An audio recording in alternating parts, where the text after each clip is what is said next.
Hello, ഇത് നമ്മൾ ഉണ്ടാക്കാൻ പോകുന്നത് കുറച്ച് അച്ചിങ്ങയും കുറച്ച് ഉരുളക്കിഴങ്ങ് ഇട്ടിട്ട് മെഴുക്ക് പുരട്ടിയാൻ നോക്കിയാലോ. ഒരു സവാള എടുത്തു, നല്ലപോലെ ക്ലീൻ ചെയ്ത് വെച്ചിട്ടുണ്ട്. 2 പച്ചമുളക് എടുത്തിട്ടുണ്ട്.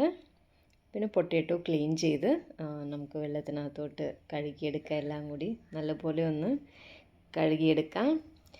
അതിനുശേഷം അതെല്ലാം ഒരു മീഡിയം സൈസിനകത്ത് എല്ലാം അരിഞ്ഞെടുത്തിട്ടുണ്ട്. അച്ചിങ്ങ എടുത്തു. പിന്നെ അതിന് ശേഷം കുറച്ച് പൊട്ടറ്റോയും കൂടി അതും കൂടി എല്ലാം നമ്മൾ ഒന്ന് അരിഞ്ഞെടുത്ത് വെച്ചിട്ടുണ്ട്. പിന്നെ ഒരു സവാളയും പിന്നെ 2 പച്ചമുളകും കൂടി വെച്ചിട്ടുണ്ട്. പിന്നെ ഇച്ചിരി വെളുത്തുള്ളിയും കൂടി അതിനകത്തോട്ട് ഇട്ടിട്ടുണ്ട് കേട്ടോ. ഇനി അതെല്ലാം കൂടി നമുക്ക് ഒന്ന് കുക്ക് ചെയ്ത് നമുക്കെടുക്കാം. അധികം കുക്കാവേണ്ട, ജസ്റ്റ് ഒരു ചെറിയൊരു ഇതായിട്ട് നമുക്കെടുക്കാം. അതിനകത്തോട്ടൊരു പാത്രം വെച്ചിട്ടുണ്ട്. പാത്രം വെച്ചു. ഇനിയിപ്പോൾ നമുക്ക് ആവശ്യത്തിനുള്ള ഓയിൽ കുറച്ച് അതിനകത്തോട്ട് നമുക്ക് ഒഴിച്ച് കൊടുക്കാം. പിന്നെ ഇച്ചിരി കടുകും കൂടി നമുക്ക് ഇട്ട് കൊടുക്കാം അതിനകത്തോട്ട്. കടുക് പൊട്ടി വന്നിട്ടുണ്ട്. ഇനിയിപ്പോൾ എല്ലാം കൂടി ഒന്നിച്ചാണ് അതിനകത്ത് ഇടാൻ പോണത്. പച്ചക്കറി എല്ലാം ഒന്നിച്ച് അതിനകത്തോട്ട് ഇട്ട് ഇനിയിപ്പോൾ കുറച്ച് മഞ്ഞൾപ്പൊടി ഇട്ട് കൊടുക്കുക. അതിനകത്തോട്ട് 1/4 ടീസ്പൂൺ മഞ്ഞൾപ്പൊടി, 1/4 ടീസ്പൂൺ മുളക് പൊടിയും കൂടി ഇട്ടിട്ടുണ്ട്. ഇതെല്ലാം കൂടി ഒന്നിച്ചാണ് ഇട്ടേക്കുന്നത്. ആവശ്യത്തിനുള്ള ഉപ്പ് ഇടുക. ഉപ്പ് കൂടി പോരുത്.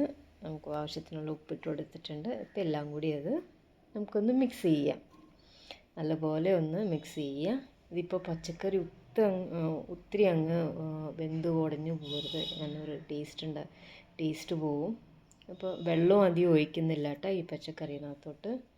വളരെ സിമ്പിളായിട്ട് നമുക്ക് ചെയ്യാൻ പറ്റുന്ന ഒരു മെഴുക്ക് പുരട്ടിയാണത്.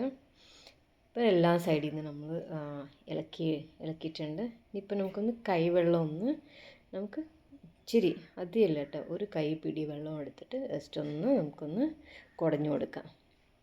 ഇത്രയും ഒഴിക്കുന്നുള്ളൂ കേട്ടോ. ആകെ ഇതിനകത്ത് ഓൾറെഡി നമ്മൾ പച്ചക്കറി കഴുകിയെടുത്ത കാരണം അതിനകത്ത് വെള്ളം ഉണ്ടാവും.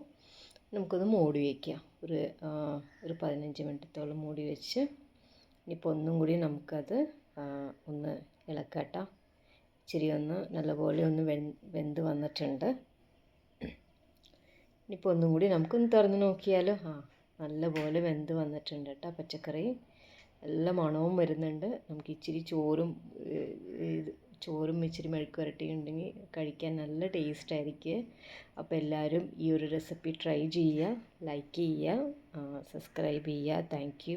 Thank you for all subscription. എല്ലാവരും ഇപ്പോൾ എനിക്കൊരു 500 സബ്സ്ക്രൈബ് ആയിട്ടുണ്ട്. അപ്പോൾ എല്ലാവർക്കും താങ്ക് യു വെരി മച്ച്. എല്ലാവരും എന്നെ നല്ല രീതിയിൽ സപ്പോർട്ട് ചെയ്യുന്നുണ്ട്. അപ്പോൾ അതേപോലെ ഇനി മുന്നേറും സപ്പോർട്ട് ചെയ്യുക, ലൈക്ക് ചെയ്യുക, സബ്സ്ക്രൈബ് ചെയ്യുക. എല്ലാവരും സേഫായിട്ട്